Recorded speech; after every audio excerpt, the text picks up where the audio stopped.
नमस्कार। जय तंत्र मंत्र केंद्र में मैं आप सबका हार्दिक स्वागत एवं अभिनंदन करता हूं। मेरे प्रिय भाई बहनों, आज मैं आपके लिए लाया हूं YouTube पर पहली बार अहर बुधन नांग की साधना एवं उत्तरा भाद्रापद नक्षत्र की जानकारी एवं साधनाएं, जिसके लिए आपको हमारा वीडियो अंत तक देखना चाहिए। यदि आप हमारे चैनल पर नए हैं, हमारा चैनल पहली बार देख रहे हैं, तो अभी तुरंत आपको लाल वाली बटन दबा के और घंटी बजा के हमारे चैनल को सब्सक्राइब कर लेना चाहिए। कोई शुल्क एवं चार्ज नहीं कटेगा। आप हमारे वीडियो को फेसबुक पर, व्हाट्सएप पर, ट्विटर अकाउंट के माध्यम से और इंस्टाग्राम पर अधिक से अधिक शेयर करें। लाइक और कमेंट करना भी आपका धर्म है। दुनिया में जिसका कोई नहीं, मैं उसका हूँ। यदि आपको अपनों ने धोखा दिया है अथवा आपको परायों ने धोखा दिया है, तो आप एक बार मुझे अवश्य आजमाएं। हमारा मोबाइल नंबर है 9305 63 71 73। हमसे बात करने का टाइम भारतीय टाइम के अनुसार दिन में दोपहर 12 बजे से 2 बजे के बीच का है। यदि आप सच्चा, पवित्र, निस्वार्थ दिव्य प्रेम पाना चाहते हैं अथवा आप चाहते हैं कि आपके सच्चे प्रेम की कोई कीमत समझे, आप सच्चा, पवित्र, निस्वार्थ दिव्य प्रेम देना चाहते हैं, तो आपका स्थान मेरे लिए मेरे प्राणों से भी करोड़ों गुना ऊपर है। मैं राष्ट्रीय अध्यक्ष कृष्णा दल एवं महामंडलेश्वर आप सबसे निवेदन करता हूं, यदि आप मानवतावादी हैं अथवा आप सनातनी हैं तो मुझसे जरूर जुड़ें। अगर आप में योग्यता हुई तो मैं आपको पदाधिकारी भी बनाऊंगा अपने संगठन कृष्णा दल में। ये कृष्णा दल हमारा, आपका, सबका एक परिवार है। आप देश विदेश में, विश्व के किसी भी कोने में रहते हैं, किसी भी जाति धर्म से हैं, कोई दिक्कत नहीं। आप हमारे दिए ज्ञान से भरपूर लाभ उठा सकते हैं। और आपसे एक निवेदन है, जो भाई बहन खुदकशी कर लेते हैं कहीं ना कहीं किसी न किसी मुसीबत के कारण, या कोई उनकी मानसिक परेशानी या शारीरिक परेशानी या आर्थिक परेशानी के कारण या फिर सामाजिक परेशानी के कारण, या फिर जिनको अपनों से धोखा मिलता है वो लोग, तो ऐसे लोगों से मेरा हाथ जोड़ के पैर छू के निवेदन है, खुदकशी ना करें। उससे पहले हमसे एक बार बात जरूर कर लें। खुदकशी करने से पहले हमसे एक बार बात जरूर कर लें। वो भाई बहन किसी भी जाति धर्म के हों, कोई दिक्कत नहीं। क्यों? जो आप खुदकशी जिसके लिए कर रहे हैं वो काम आपका मेरे द्वारा निःशुल्क हो जाएगा। मैं कोई शुल्क नहीं लेता हूं, लेकिन आप लोगों से निवेदन है, खुदकशी करने में कष्ट तो होता ही है, आप जानते होंगे। तो खुदकशी करने से पहले हमसे एक बार बात जरूर कर लेना। उसके बाद फिर आपकी मर्जी हो वैसा करना, लेकिन एक बार बात करके देख लेना, आपका कार्य हो जाएगा। आपको खुदकशी करने की जरूरत नहीं पड़ेगी, तो फिर क्यों करोगे खुदकशी? मेरे प्रिय भाई बहनों, आज मैं उत्तरा भाद्रापद नक्षत्र की बात करूंगा। उत्तरा भाद्रापद नक्षत्र जिनका जन्म नक्षत्र है, यानी चंद्रमा जिनका जन्म नक्षत्र है, या फिर जिनका लगन से संबंध है उत्तरा भाद्रापद से, जिसका लगन का संबंध है, ऐसे दोनों लोगों के लिए ये साधनाएं, ये विधि लाभदायक होगी। और वैसे जो देवी देवता हैं, इनकी साधना कोई भी कर सकता है। 27 नक्षत्रों में से कोई भी जन्मा व्यक्ति इनकी साधना कर सकता है, लेकिन उत्तरा भाद्रापद नक्षत्र वालों के लिए विशेष है। देखिए, उत्तरा भाद्रापद नक्षत्र जिनके देवता हैं अहर बुधन नागदेव, कुछ लोग अधर बुधन को बोल देते हैं, लेकिन अहर बुधन शुद्ध नाम है, अहर बुधन। तो अहर बुधन नागदेव जो हैं इनके देवता हैं, और इनका विश्वोत्तरी स्वामी, उत्तरा भाद्रापद नक्षत्र का विश्वोत्तरी स्वामी जो है शनि ग्रह है। तो अहर बुधन नाम की साधना और शनि ग्रह की साधना जरूर करनी चाहिए, जो उत्तरा भाद्रापद नक्षत्र से संबंध रखते हैं, जन्म से या लगन से। और इनके ऋषि हैं पुलह ऋषि, इनकी भी साधना करनी चाहिए। पुलह ऋषि के ही शिष्य ऋषि गौतम हुए, जो गौतम ऋषि जिनकी अहल्या पत्नी थी। तो पुलह ऋषि की भी साधना करनी चाहिए। अगर आपने अहर बुधन नाग देव की शनि ग्रह महाराज की और पुलह ऋषि की साधना कर ली एक एक बार अपने जीवन में, तो आपको राजा महाराजा बनने से कोई रोक नहीं पाएगा। और वनस्पति आपकी है नीम, नीम का वृक्ष है। अपने घर के आसपास अगर कहीं जगह हो तो लगाना चाहिए, घर में जगह हो घर में भी लगा सकते हो, खेत हो खेत में लगाइए। अगर ऐसा संभव नहीं है तो नीम का पेड़ जहाँ हो, पेड़ को नमस्कार करें और उस पर जल डालें, उसकी सेवा करें। अगर आप लगाते हो पेड़ अपने हाथ से नीम का और वो बड़ा हो जाता है आपके सामने, 4-5 साल में तो बड़ा हो ही जाता है भाई, 10 साल में 8 साल में तो खूब पूरा हो जाता है। अच्छा, तो समझ लो आपका भाग्योदय होगा ही होगा और आपको परम शांति मिलेगी। नींव पर शीतला माता का निवास है जो काली माता का रूप है। शीतला माता बहुत शीतल भी हैं और बहुत उग्र भी हैं। शीतला माता की भी साधना कर सकते हो, करनी भी चाहिए। उत्तरा भाद्रपद नक्षत्र, इनका जल तत्व है, राशि का भी जल तत्व है और नक्षत्र का भी जल तत्व है। इससे नक्षत्र का बहुत ज़्यादा बल बढ़ जाता है। उत्तरा भाद्रपद नक्षत्र के जन्मे व्यक्ति जो हो या जिनका लगन से हो, ऐसे इन लोगों को साधना करनी चाहिए जरूर। अब देखिए नमांश की बात करें, उत्तरा भाद्रपद नक्षत्र का अगर पहला चढ़ है आपका, तो आपका नमांश यानी सिंह लग्न में पड़ेगा, सिंह राशि में पड़ जाएगा, सिंह राशि का। तो अगर सिंह राशि के नमांश है तो आपको सूर्य साधना भी जरूर करनी चाहिए। अब जबकि देखिए सूर्य साधना कोई भी कर सकता है, लेकिन नमांश अगर आपका सिंह राशि में, तो सूर्य साधना आपके लिए परम भाग्यदायक होगी, परम सौभाग्यदायक होगी, सर्वकार्य सिद्धिदायक होगी। और अगर आपका दूसरा चढ़ है उत्तरा भाद्रपद नक्षत्र का, तो फिर आपका यानी कन्या लगन आ जाएगी नमांश। तो कन्या लगन से बुद्ध संबंध, तो बुद्ध की साधना आपको करना चाहिए। बुद्ध वैसे भी सौभाग्यदाता है, कोई भी कर सकता है। और अगर आपका नमांश तीसरा चढ़ आएगा, तीसरा चढ़ अगर है तो नमांश आपका आएगा तुला, तो तुला में आपका शुक्र का साधना करनी चाहिए। और वैसे भी मीन लगन में, मीन राशि में शुक्र बहुत ज़्यादा प्रेम करते हैं, तो शुक्र की साधना तो वैसे भी करनी चाहिए उत्तरा भाद्रपद के चारों चरणों में, कोई भी हो व्यक्ति उसको। और वैसे तो 27 नक्षत्रों में भी शुक्र भगवान की साधना सभी को करनी चाहिए। अगर आपका चौथा चढ़ है उत्तरा भाद्रपद नक्षत्र का, तो आपका मंगल होगा, राशि वृश्चिक में आपका नमांश चला जाएगा, तो मंगल की आपको साधना जरूर करनी चाहिए। जिसका चौथा चढ़ होगा उसका प्रेम होगा, लेकिन वो अपनी हर चीज़ को गुप्त रखता है। वृश्चिक नमांश वाला प्रेम भी होगा तो गुप्त रूप से प्रेम करेगा, गुप्त रहेगा, उसका हर चीज़ गुप्त रखने की कोशिश करता है। वृश्चिक लगन वाला, वृश्चिक लगन जिसका नमांश है, तो तत्व उसका भी जल है, लेकिन उसके अंदर अग्नि भरी हुई है,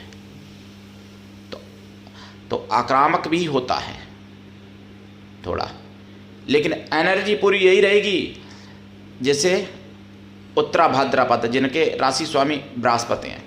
बृहस्पति की भी आपको साधना करनी चाहिए। ये सारी साधनाएं अगर ये जीवन में अपने एक बार कर लेते हो तो आपको सौभाग्यशाली बनने से कोई रोक नहीं पाएगा, आपके सर्व कार्य सिद्धि से कोई रोक नहीं पाएगा। अगर नक्षत्र में गड़बड़ी है कहीं पर, तो फिर घुटने से नीचे शरीर में यानी पिंडलियों में, पैरों में उसको कोई रोग हो सकता है अगर नक्षत्र में गड़बड़ी है तो। और इनकी मित्रता देखिए, उत्तरा भाद्रपद नक्षत्र के जन्मे व्यक्तियों से या लगन में जो व्यक्ति, उनके लिए उत्तरा फाल्गुनी नक्षत्र के जन्मे व्यक्ति या उत्तरा फाल्गुनी नक्षत्र से जिनका लगन से संबंध है, ऐसे लोगों के लिए सबसे ज़्यादा अच्छे मित्र साबित हो सकते हैं। वो कभी धोखा नहीं देंगे। और सबसे उनका शत्रु जो होगा, अति शत्रु, वो विशाखा और चित्रा नक्षत्र के जन्मे व्यक्ति या लगन में जिनका होगा चित्रा या विशाखा, ऐसे लोग शत्रु होंगे। तो जिनका लगन से या जन्म से विशाखा या चित्रा नक्षत्र हो, ऐसे लोगों से विवाह आदि संबंध ना करें। जिनका उत्तरा भाद्रपद नक्षत्र में जन्म है या लगन से है संबंध, और उत्तरा भाद्रपद जन्मे या लगन से संबंध रखने वाले व्यक्ति जो हैं वो विवाह आदि संबंध करें। तो जिनका नक्षत्र जन्म का या लगन का उत्तरा फाल्गुनी हो, ऐसे लोगों से करें तो रहेगा हमेशा। इस नक्षत्र में यात्रा अच्छी नहीं होती करना, लेकिन कोई स्थिर कार्य के लिए यानी लंबे कार्य के लिए कोई यात्रा करनी हो तो वो यात्रा शुभ होती। इस नक्षत्र में नींव रखना दीवाल की या और कोई स्थिर वाले कार्य यानी जैसे स्थायी कार्य जो होते हैं वो इस नक्षत्र में किए जा सकते हैं, अच्छे हैं। मेरे हिसाब से विवाह भी किया जा सकता है इस नक्षत्र में, बहुत अच्छा है। उत्तरा भाद्रपद नक्षत्र में शुभ दिन आपके लिए। देखिए उत्तरा भाद्रपद नक्षत्र अगर शनिवार को पड़े या रविवार को पड़े या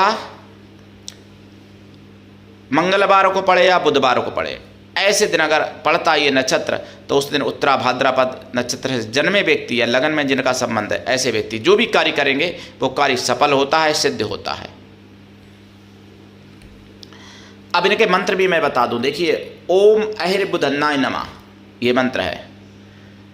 जो लोग अल्प ज्ञानी होते हैं, हालांकि मैं कभी कहता नहीं किसी से, लेकिन कुछ लोग अधर्बुधन्नाय नमः जपते हैं मंत्र, ओम अधर्बुधन्नाय नमः कह देते हैं, दूसरों को भी बताते हैं ओम अधर्बुधन्नाय नमः, जबकि शुद्ध है ओम अहिर्बुधन्नाय नमः मंत्र। तो ये नागदेव हैं, सर्प हैं। कुछ लोग ऐसे भी हैं जिनको अधर्बुधन्न कहते हैं, उनको उनका स्वरूप नहीं मालूम कि ये हैं कौन से देवता। अधर्बुधन्न अधर्बुधन्न नहीं है, अहिर्बुधन्न है जिनका एक स्वरूप नाग देवता है, सर्प।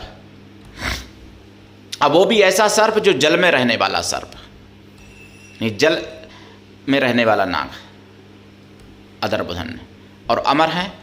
इनका जाप करें, इनकी साधना करें। इनकी साधना वैसे तो कोई भी कर सकता है, इनकी साधना करने से घर में कलह कलेश भी नहीं आता है। करकोटक नाम का सुबह शाम अगर जाप किया जाए तो उसके घर में कली प्रवेश नहीं होता है, कलह होती ही नहीं है। करकोटक नाम का जाप।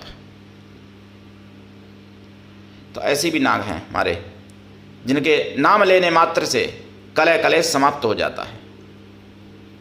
शनि का मंत्र ओम शं शनैश्चराय नमः है, ओम प्राम प्रीम प्रौम सशनये नमः है, ओम प्राम प्रीम प्रौम सशनैश्चराय नमः है। और भी बहुत मंत्र हैं। पुला ऋषि का मंत्र ओम पुला ऋषि होम फट, ओम पुलाय नमः, ओम पुपुलाय नमः। इस तरीके से 3 मंत्र इनमें से। और उत्तरा भाद्रपद का नक्षत्र है। ओम उत्तराय विद्महे भाद्रपदाय धीमहि तन्नो नक्षत्रा प्रचोदयात्, ये भी मंत्र है एक। और एक मंत्र है ओम दक्षजाय विद्महे चंद्रप्रियाय धीमहि तन्नो उत्तरा भाद्रपद प्रचोदयात्, ये भी मंत्र है। यूट्यूब पर पहली बार है मंत्र तीनों, पूरे यूट्यूब पर खंगाल लेना नहीं मिलेंगे। और जैसे नवांश आता है तो मैंने मंत्र दिए भी हैं नेट पे, और लोगों ने भी दिए, हमने भी दिए हैं नक्षत्र में। तो मंगल के जैसे ओम क्राम क्रीम क्रौम स भौमाय नमः, ओम भौम भौमाय नमः है, ओम अंगकाय विद्महे शक्ति हस्ताय धीमहि तन्नो भौमा प्रचोदयात् मंगल का।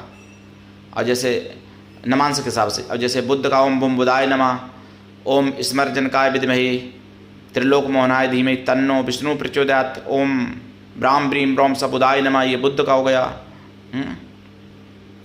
और जैसे सूर्य का ओम सुसूर्याय नमः, ओम भूरा भुवा स्वाभास्कराय विद्महे दिवाकराय धीमहि तन्नो सूर्या प्रचोदयात्, ये सूर्य का हो गया।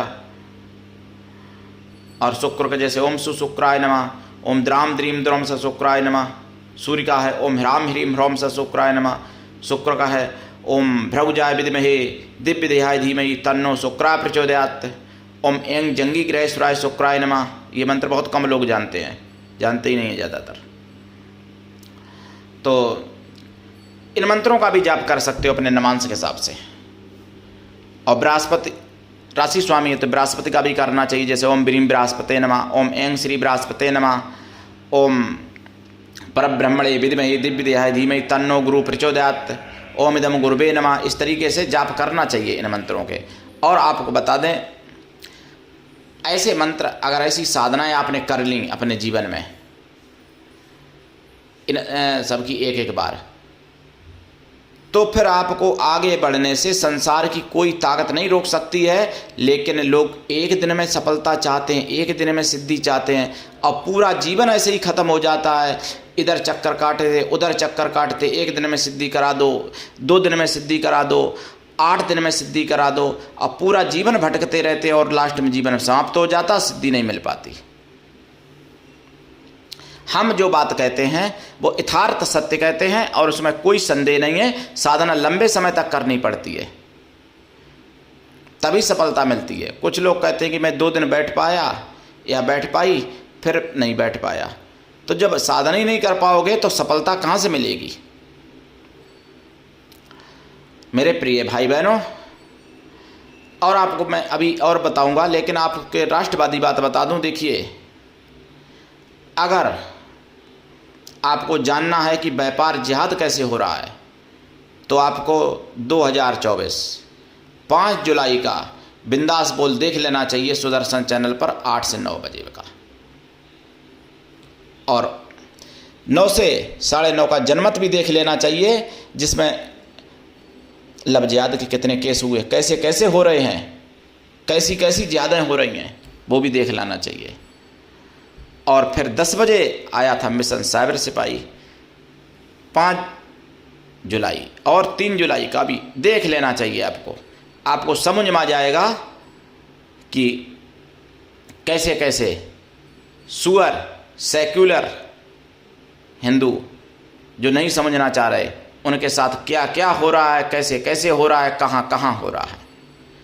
कोई ऐसी जगह नहीं बची जहाँ हिंदू धर्म, हिंदुत्व सुरक्षित और स्वतंत्र हो, कोई जगह नहीं बची।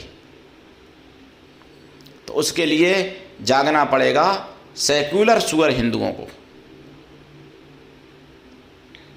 जो सनातन की बात करना नहीं चाहते, सुनना नहीं चाहते, और सनातन को मिटाने की कोई बात उनके सामने करता है, वो सुअर हिंदू सुनते रहते हैं प्रेम से और सोचते हैं कि क्या मुझे परवाह पड़ी, मुझे क्या दिक्कत है। दिक्कत तभी तक नहीं है तुमको जब तक हिंदू धर्म है। जिस दिन हिंदू धर्म नहीं रहेगा उस दिन सेकुलर हिंदू, सुअर हिंदुओं कोई भी सुरक्षित नहीं रहोगे। जागो और दूसरों को भी जगाओ। तो उत्तरा भाद्रपद नक्षत्र जिस दिन से प्रारंभ हो रहा हो, मतलब जिस दिन प्रारंभ होता है, एक ही दिन का तो रहता है, कहीं 2 दिन भी रहता है कभी कभार कोई नक्षत्र। तो जब नक्षत्र प्रारंभ हो तभी ये साधना करें। और हाँ, एक मंत्र और इनका मैं बता दूं उत्तरा भाद्रपद नक्षत्र का, ओम ऊ भा, ओम ऊ भा, ये भी मंत्र है। तो उसी दिन अगर 27,000 कर लेते हैं तो अच्छी बात है, नहीं तो उस दिन से प्रारंभ करके दोबारा उत्तरा भाद्रपद नक्षत्र है तब तक ये साधना करें। और 1.25 लाख भी कर सकते हैं, जरूरी नहीं 27,000, लेकिन कम से कम 27,000।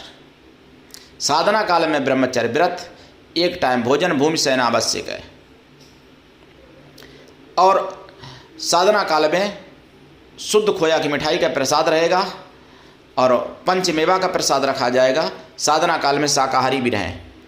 उत्तरा भाद्रपद नक्षत्र के जन्मे व्यक्तियों की योनि जो है गौ है, तो मैंने बता ही दिया कि कौन सा शत्रु रहेगा। लेकिन इनका गण मनुष्य है, तो मनुष्य गण से देव और राक्षस दोनों गणों का विवाह हो सकता है, मनुष्य का भी हो सकता है।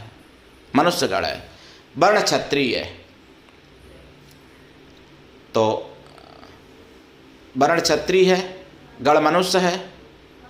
और रज्जु मिलान भी किया जाता है, तो रज्जु मिलान यानी अष्टकूट मिलान भी जिसे कहते हैं, तो रज्जु मिलान जो है वो कटी, रज्जु मिलान अगर करें तो जिसका कटी होगा उससे विवाह आदि नहीं करना चाहिए। समान रज्जु नहीं होना चाहिए, नहीं तो दोष लग जाता है। समान नाड़ी भी नहीं होनी चाहिए, जैसे आपकी मध्य नाड़ी है तो आपका विवाह आदि या तो अंत वाली नाड़ी से हो या फिर आदि वाली नाड़ी से हो, मध्य से नहीं करना चाहिए। इससे संतान होने में दिक्कत होती है और भी कई दिक्कतें हो सकती हैं। रज्जु भी अगर एक रहेगा तो भी दोष हो जाता है, कलह आपस में रहती है।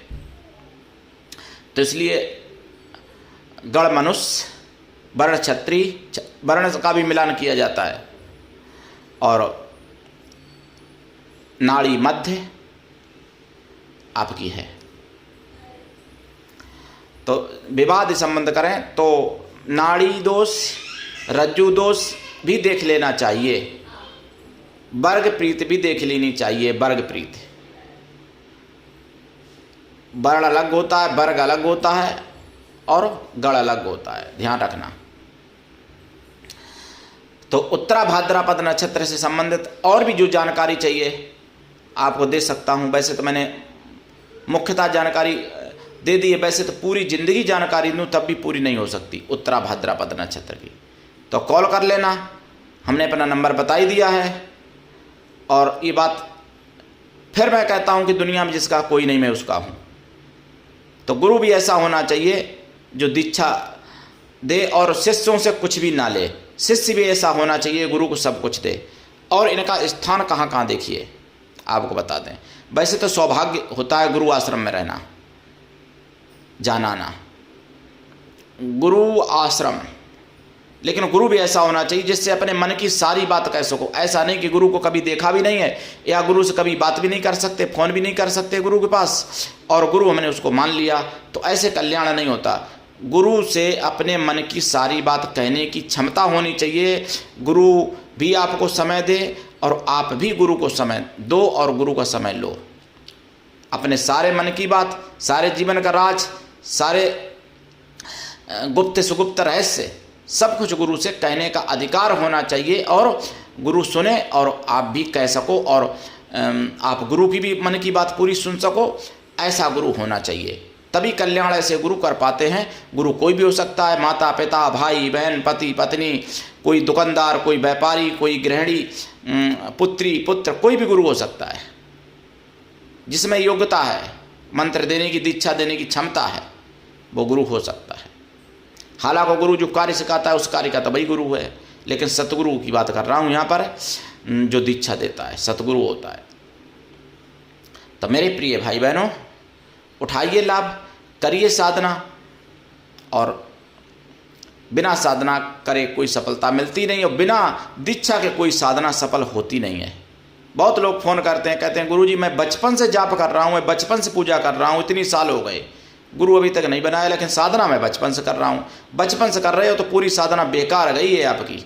जब तक दीक्षा नहीं तब तक साधना में सफलता ही नहीं मिलती। मंत्रों में जो 10 संस्कार कहे जाते हैं, 7 उपाय कहे जाते हैं, मंत्रों के वैसे देखा जाए तो 32 संस्कार कहे जाते हैं। तो चाहे 32 संस्कार कहें, चाहे 16 कहें, चाहे हम 8 उपाय कहें, चाहे 12 संस्कार कहें, सब में पहला उपाय है, पहला संस्कार है मंत्रों का गुरु दीक्षा लेना उस मंत्र की।